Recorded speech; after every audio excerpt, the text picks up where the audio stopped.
Yang terhormat pimpinan, Pak Menteri, Pak Wamen, dan seluruh jajaran, dengan Pak Menteri yang baru ini trust kan lagi bagus. Kita semua paham tanah ini masalahnya banyak. Tapi begitu saya lihat pagu indikatif ini di luar kebiasaan Pak Menteri. Biasanya pagu indikatif untuk tahun anggaran baru itu tahun yang sedang berjalan. Tapi ini justru selisihnya 1 T lebih. Ini akan membuat Pak Menteri tidak enak membawa ini, mendeliver ini. Sementara kan kita tahu yang baru juga dipersoalkan IKN juga Pak Menteri. Itu saja tidak gampang menyelesaikannya. Tetapi ini malah selisihnya jadi ya kurang lebih turun 20% Pak Gaus.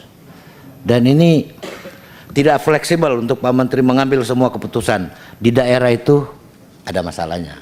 Oleh sebab itu, walaupun karena tidak undang-undang tidak membolehkan kami membahas sampai satuan 3, tetapi nanti di dalam pendalaman paling tidak diberi kisi-kisinya, dan supaya anggaran ini tidak seperti ini membahayakan instansi Pak Menteri ini. Mungkin itu saja. Jadi terkait dengan itu, kalau kinerja kan semua bagus. Ya, terima kasih. Assalamualaikum warahmatullahi wabarakatuh. Shalom. Salam. Silakan Pak Agung. Terima kasih pimpinan, Pak Menteri dan seluruh jajaran yang saya hormati. Saya sama dengan Pak Gaus.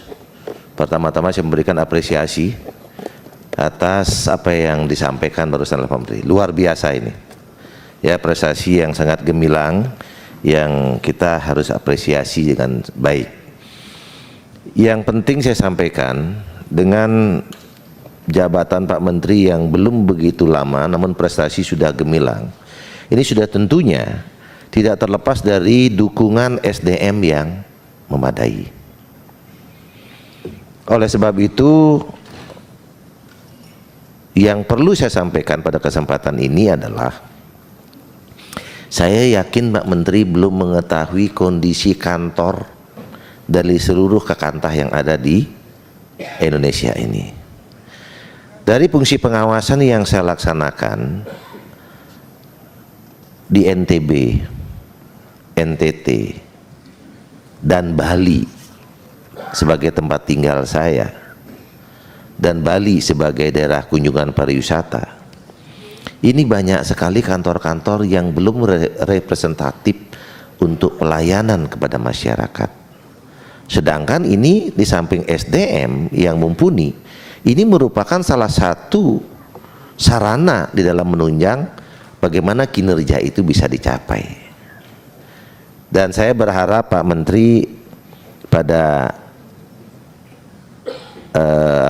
pada kabinet mendatang, saya berharap Pak Menteri tetap di sini sehingga bisa dilanjutkan dan membangun legasi, yaitu pentingnya pembangunan dan perbaikan kantor-kantor kakantah kita.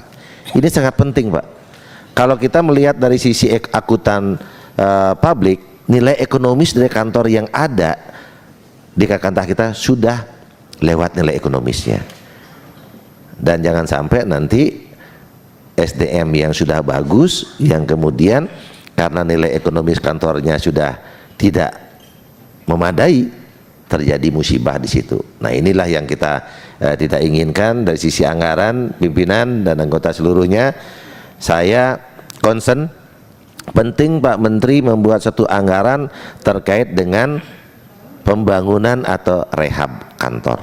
Sekian yang bisa saya sampaikan, dan pada kesempatan ini juga pimpinan, mudah-mudahan di bulan Juli kita bisa komplit di Bali, dan di sini kita bisa rancang. Saya mohon kehadiran Pak Menteri sebagai ajang kita mengevaluasi kegiatan kita dan merancang apa yang sekiranya akan kita buat ke depan. Sekian pimpinan, terima kasih atas waktunya.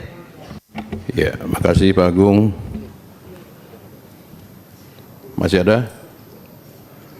Ini mau apresiasi atau mau itu Pak? Ya, silakan Pak. Terima kasih. Ini ketua saya ini agak-agak usil juga gitu. Yang terhormat pimpinan, Pak Menteri, Wakil Menteri, Pak Dirjen, Sekjen, dan seluruh jajaran, kawan-kawan Komisi 2 yang saya hormati, beserta seluruh Kanwil Kantah yang hadir melalui Zoom pada rapat kita sore hari ini yang saya hormati. Mencermati anggaran yang dipaparkan oleh Pak Menteri, baik dari 2023 sampai 2024 dan pagu indikatif 2025, saya ada keprihatinan nih Pak Menteri. Ya, ini kelihatannya anggarannya turun terus dari 2023 ke 2024 turun 5,7%. 2024 ke pagu indikatif 2025 turun lagi, ini lebih fantastis lagi, turunnya 15,7%. Ini saya kira sebagaimana disampaikan oleh Pak Bagus tadi dan juga Pak Kamhar ya. Pokoknya yang penting itu ya, bahwa ini adalah kementerian yang sangat strategis. Gebrakan Pak Menteri dalam beberapa bulan terakhir sudah cukup terlihat. Akan tetapi kelihatannya ini kok malah akan direm atau terrem dengan sendirinya di 2025 kalau anggarannya posturnya seperti ini. Di lapangan Pak Menteri, sebagaimana disampaikan oleh kawan-kawan yang sebelumnya juga, saya lihat masih banyak perlu dukungan. Yang pertama adalah dukungan tentang perkantoran. Ada banyak daerah yang kantornya sama sekali tidak ada Pak Menteri. Di dapil saya ada beberapa kantor yang tidak ada sama sekali. Ya, belum lagi kalau kita bicara adanya pemekaran-pemekaran wilayah sehingga kantor pertanahannya pun selayaknya dimekarkan juga. Karena pusat pelayanannya itu jauh. Ya. Di daerah saya itu masih belum dimekarkan. Ya, mungkin Pak Kanwil Sumut ada di sini, Pak Kanwil, Pak Askani ya. Itu Padang Lawas itu masih perwakilan. Padang Lawas Utara malah sama sekali belum ada. Kantor perwakilan pun belum ada. Dan dia masih menginduk ke Tapanuli Selatan. Nah, ini jaraknya jauh sehingga menghambat pelaksanaan program-program Pak Menteri. Oleh karena itu saya juga sepakat dengan Pak Bagus bahwa Pak Menteri dan kawan-kawan tolong diusulkan juga, dimasukkan untuk pembangunan kantor-kantor dan pemekaran kantor-kantor. Yang kedua, saya juga melihat kurangnya sarana prasarana yang mereka miliki yang baik. Antara lain adalah alat pengukuran Pak Menteri. Masih banyak yang masih mengukur dengan cara yang konvensional. Ya, ini juga masih sangat kurang. Berkebetulan hari ini saya meminta tolong ke salah satu kantah untuk mengukur di daerah tertentu, di daerah dapil saya. Juga sama, karena mereka itu kurang peralatan, bahkan tidak ada kendaraan, mereka meminta supaya kepala desa menyediakan kendaraan menjemput mereka.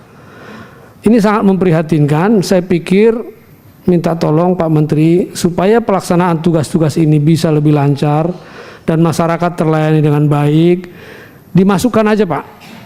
Memang seperti kata beliau tadi, kita tidak masuk ke detail-detail penganggaran itu, tetapi kami mengusulkan supaya ini kita harus dukung. Kawan-kawan di lapangan ini, kantah-kantah ini harus didukung. Kendaraan operasional mereka butuh. Di beberapa tempat harus istilahnya 4-wheel drive, double cabin dan sebagainya supaya mereka bisa mengakses ke daerah-daerah terpencil. Demikian juga alat-alat pengukuran, baik itu yang berupa drone maupun yang berupa GPS. Ya, jangan lagi pakai yang konvensional pengukuran darat itu ya. Memang itu perlu, tetapi ya untuk yang besar kan bisa pakai drone dan bisa pakai yang lebih canggih lagi. Saya kira kami dari Komisi 2 sebagaimana Pak Gaus mengatakan, justru biasanya kementerian yang lain itu selalu ada usulan Pak tambahan dari pagu indikatif. Ini kami belum lihat di sini. Mungkin Pak Menteri ya nggak usah ragu-ragu untuk tetap meminta adanya usulan tambahan daripada anggaran ini, ya.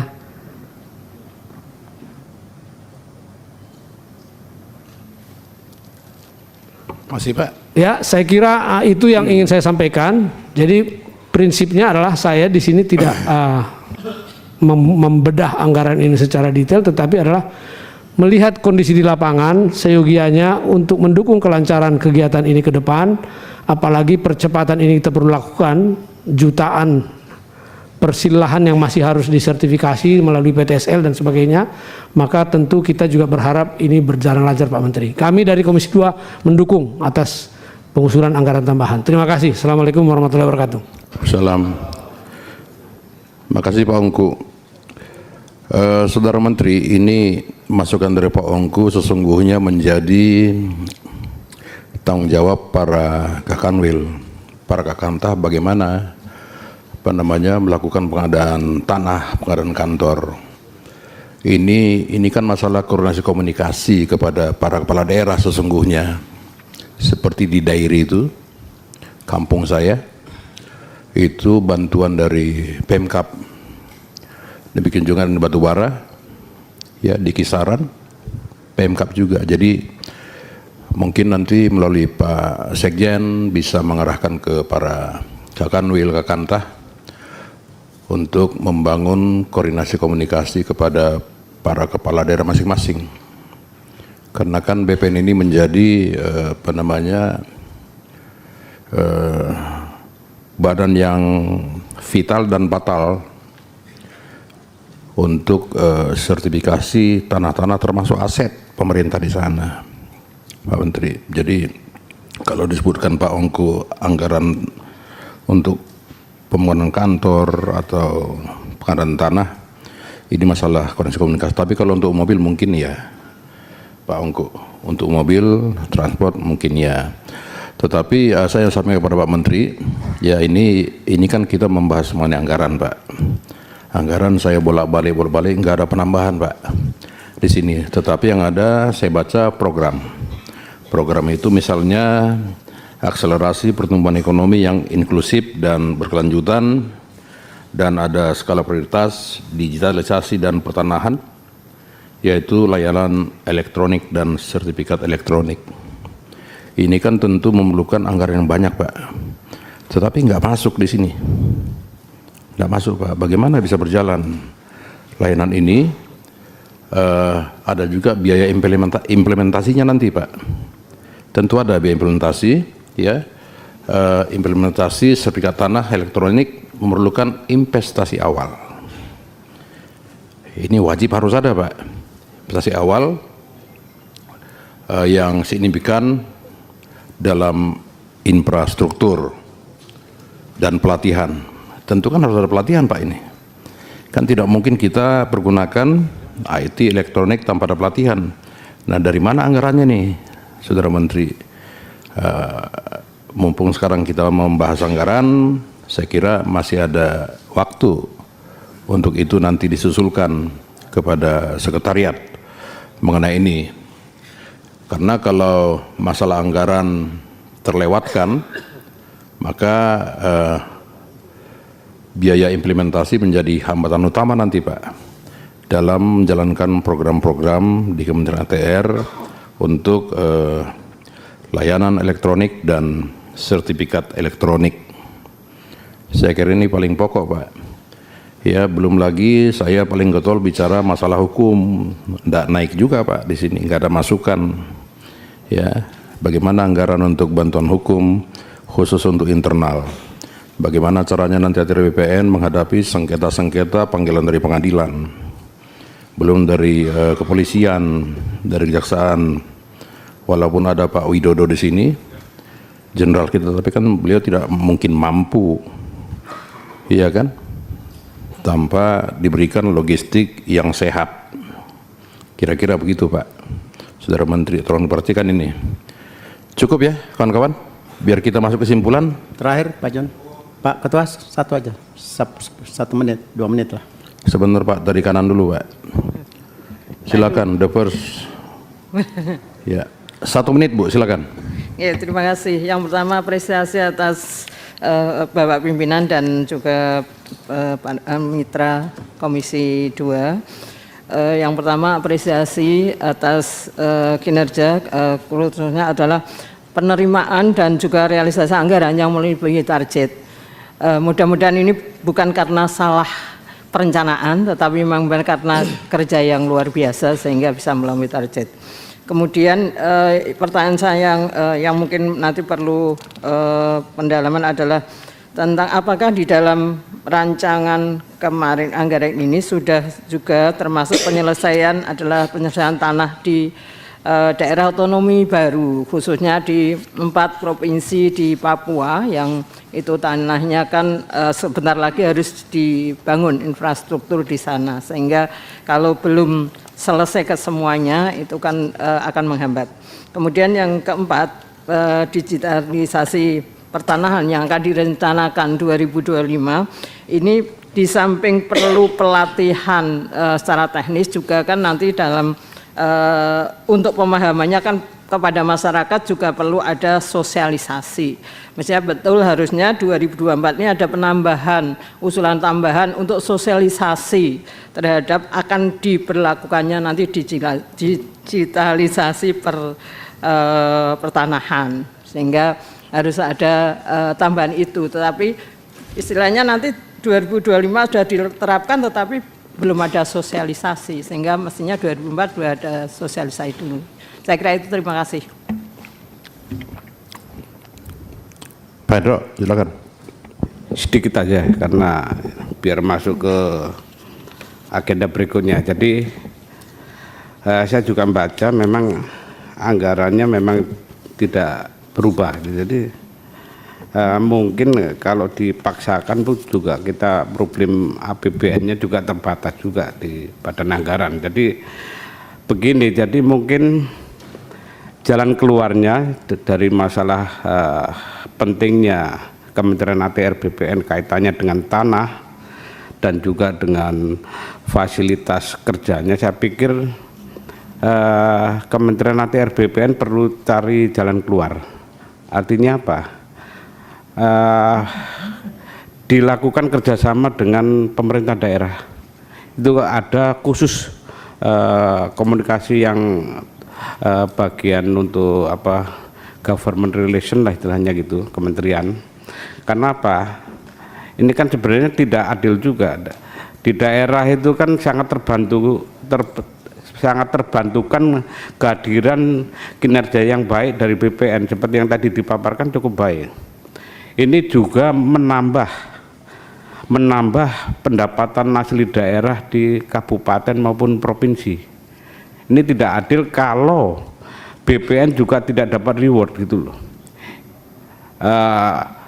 Penyelenggara pemilu mau KPU Bawaslu aja dapat hibah banyak di daerah, masa BPN yang bekerja untuk menghasilkan uang daerah dengan transaksi yang semakin bagus untuk pertanahan, masa yang nggak dapat? Itu kan mungkin problem komunikasi politik aja. Jadi jalan keluarnya itu satu. Yang kedua, ini kaitannya, ini kan masih pendahuluan.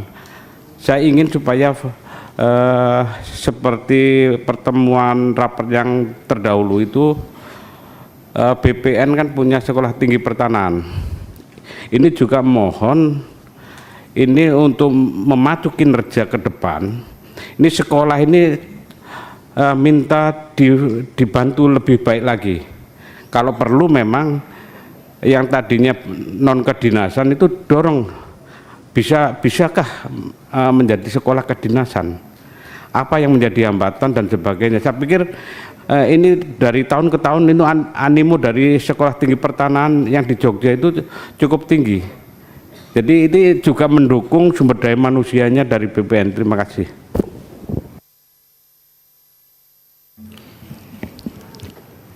Terima kasih Pak Hendro. Masih ada Pak Hugua? Terima kasih pimpinan, kawan-kawan anggota, Pak Menteri dan seluruh jajaran Pak Wamen dan seluruh jajaran ATR BPN. Pertama, Pak Menteri, dengan pengantar tadi dengan realisasi di atas 100%, saya apresiasi karena saya kira memang harus akui bahwa tim Bapak di daerah sampai di kabupaten cukup solid dan matang. Berbahagialah Pak Menteri mempunyai tim yang cukup kuat sehingga ini tidak muluk sebetulnya. Oleh karenanya maka dengan penurunan anggaran ini sebetulnya saya juga kurang terlalu happy sebetulnya. Harusnya meningkat karena memang masalah pertanahan ini kan masalah pelit dan salah satu unsur negara sebetulnya, yaitu masalah wilayah. Jadi saya kira sepantasnya lah ini memang harus naik. Namun demikian, di tengah-tengah keterbatasan anggaran ini, maka saya minta untuk Sulawesi Tenggara, Pak. Itu di Pulau Wawuni, saya nggak ngerti, Pak Sekjen Suyus, apakah sudah dibangun belum. Di Pulau Wawuni, di Kabupaten Konawe Kepulauan, itu pulau sendiri yang saya cek kemarin belum ada kantornya. Di Buton Selatan, saya dengar katanya sudah dibangun. Di Muna Barat, saya sudah dengar sudah dibangun, tapi belum pernah saya kunjung ke sana. Hanya atensi aja. Jadi kantor ini memang, Pak Menteri, saya pernah berkunjung, memang tim kita kadang-kadang mereka menambah-nambah dengan tambahan-tambahan bangunan di belakang karena masih ngontrak dengan seng dan seterusnya. Saya melihat kerja keras mereka begitu hebatnya keluar masuk hutan, tapi kantor memang menjadi penting sekali. Saya bahagia sekali kalau sudah dibangun di beberapa kabupaten Pamekaran. Yang kedua, Pak Menteri, yang menjadi atensi saya Bantanah juga, terutama di IKN. Saya lihat di anggaran ini program pengelolaan dan pelayanan pertanahan ini sedikit turun sampai 5 miliar di pagu indikatif, 2 miliar di pagu indikatif ini. Saya agak prihatin juga berkaitan dengan pengadaan tanah di IKN terutama. Karena itu ini ibu kota negara, jadi saya kira mohon diatensi nih Pak Menteri, termasuk Pak Wamen juga sebagai wakil IKN, gimana di sana ini menjadi strategis, jangan sampai turun anggaran ini lalu berpengaruh kepada IKN ini. Yang ketiga, saya ada bayangan begini Pak Menteri, saya bahagia ini anggaran berkaitan dengan penyelenggaraan penataan ruang Pak Dirjen baru. Karena ini yang harus segera, kalau boleh di dalam tahun ini betul-betul clear ini. Pak Menteri, di beberapa provinsi, saya pun baru berapa provinsi yang punya RT RW. Apalagi RT RD di tingkat kabupaten, walaupun itu perkada tetapi ini masih ada hambatan. Nah, Pak Dirjen baru, saya minta atensi khusus ini. Anggaran naik sedikit dari 112 ke 143 ini, ya bahagia sekali saya. Namun Pak Menteri, kalau boleh juga Pak Dirjen Suyus, itu kabupaten lengkap itu ditambah definisinya sedikit. Harus RT RW-nya atau RD-nya selesai, disyaratkan. Jadi semua kabupaten lengkap PTSL-nya itu ditambah satu syarat, dia harus RT RW-nya atau RT RD-nya itu selesai. Sehingga ke depan kabupaten lengkap itu dilengkapi dengan RT RW. Karena ini kalau tidak selesai, kita khawatir pembangunan berjalan terus, RT RW-nya baru hadir. Bahkan saya punya mimpi yang terlalu jauh, kalau bisa juga pengadaan tanah untuk subway. Jalan kereta di bawah tanah itu udah di pengadaan dari sekarang. Mulai dirancang dari sekarang, karena kebanyakan kota-kota kita setelah jadi slums baru dicari tanahnya.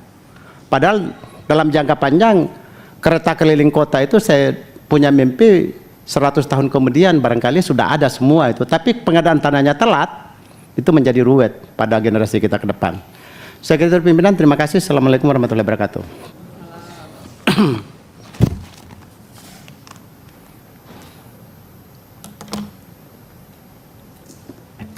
Makasih Pak Gaus. Pak Gaus lagi. Saya sayang betul loh dengan Pak Gaus ini. Maaf Pak Hua. Cukup ya? Cukup. 1 menit Pak Ketua. Oh silakan. Terima kasih pimpinan dan anggota, Pak Menteri bersama jajaran. Anggota sudah berdiskusi panjang lebar tentang alokasi anggaran yang turun. Pertanyaan saya, program strategis nasional tentang PTSL ini target 2025 sudah tercapai belum? Belum. Nah, kalau dengan anggaran ini belum tercapai, seharusnya ini harus di planning ulang. Karena Pak Jokowi sudah memberikan konfirmasi pada publik bahwa 2025 tuntas PTSL.